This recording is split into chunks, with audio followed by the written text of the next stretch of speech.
Oof, just oof. That's all I gotta say here about Aquaman and the Lost Kingdom. Now, is it the worst DCEU film ever made? No, Batman versus Superman still exists. However, I will say that it's definitely the worst DCEU film that they've come out with this year, and maybe in a long time, if you ask me.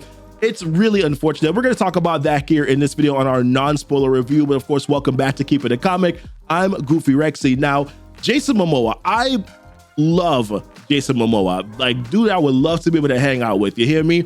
However, his performance just did not work in this film. I thought he was very enjoyable in the first Aquaman movie. I thought he was pretty good in the Justice League movie, and there was another film that he was in as well. I thought that he did a pretty good job there. The issue is that they tried to lean so much into the comedy and pretty much basically gave Momoa free reign to kind of do whatever it is that he desired. And I felt like in this particular movie, the supporting cast wasn't enough to kind of carry some of these serious moments. And I felt like Momoa needed to carry those moments, and he was not able to do that. And I just find it's been the Achilles heel of a lot of these superhero films to pretty much try to lean too much into the comedy. We saw that with Thor: Love and Thunder. We saw it with Shazam. We saw it with Flash and some of these other films that they just tried to lean too much into the comedy, trying to get too many of the he-he's and the laughs from the audience, and it just didn't work. There were opportunities where I felt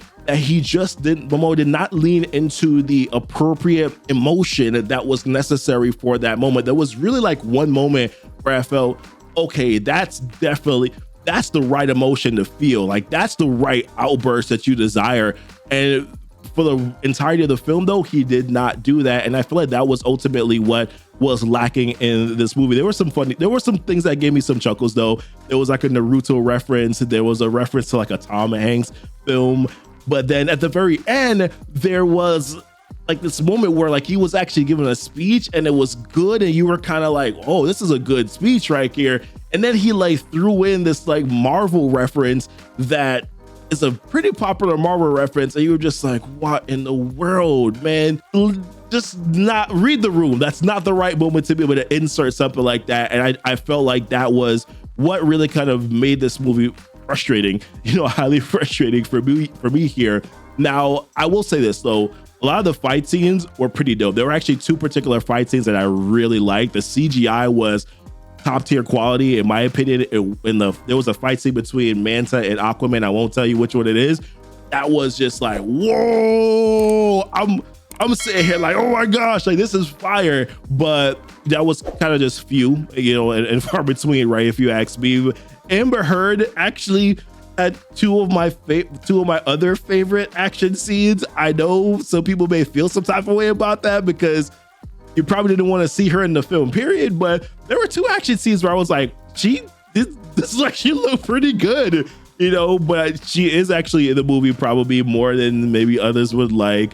But she's not in there in an overbearing amount. You can actually tell that they actually removed her from the film in certain areas. So yeah, I thought that they did a good job with what she did and the action. I think actually in general, like the CGI was pretty decent. It wasn't great, but it was pretty decent in some areas, like the floating through the water, the ships, Atlantis looked pretty good. There was one particular moment though where I heard somebody talk about how they didn't like how the hair flows through the water. I was like, yeah, I can see that. It didn't bother me as much though, but I definitely could see where there might be some frustration with just like how that particularly looks. But really the story that they portrayed here was really centered around global warming. I think you may have already heard some people talk about that already here, but there was a global warming theme. And I don't have an issue with the global warming direction that they wanted to go in. I just feel personally though that it didn't make me care about it. I didn't feel like there was a major, like the stakes were really high. Like there was just major impact that would happen. Yes, of course I understand that it's important, but it seems so minor to me in the overall film, and it didn't really like drag me in. And they really had a great basis for a story, if you ask me. Black Manta wants revenge for his dad. He wants to kill Aquaman's family. Aquaman has a son now. He has more at stake here, but it just doesn't really seem to run with it as much as one would desire for them to run with it, to really make the stakes higher. I didn't feel like anyone was in danger. Like, yes, there was danger, but I didn't feel like this is like a compelling thing. This must stop. Like, I never felt, not one time, homie. I didn't feel that particular way. I wasn't really concerned for anyone. There was one time, actually, no, I'm not lying. There was like one time where I was concerned, and then they kind of just made it a non-concern immediately after that, right? So it was a little disappointing for me there. Black Manta, I will say though, I wanted more of him in this film. I thought at every scene that he was in, I was like, this dude is a bad man. Let's go. I actually really enjoyed seeing him here, but I do feel that the film let him down, especially towards a particular moment where I really felt that they should have leaned more into, it's like they failed him in giving him the impact that he really deserved. They didn't really allow him to, once again, it's about the stakes, right? To really do destruction as you would expect for him to. He did not do it in this film. And I'm not talking about what you probably think I'm talking about here. I won't mention it because I also don't want to ruin it for you, but it didn't really show the destruction that he could have caused, or that he at least give like an implication of it.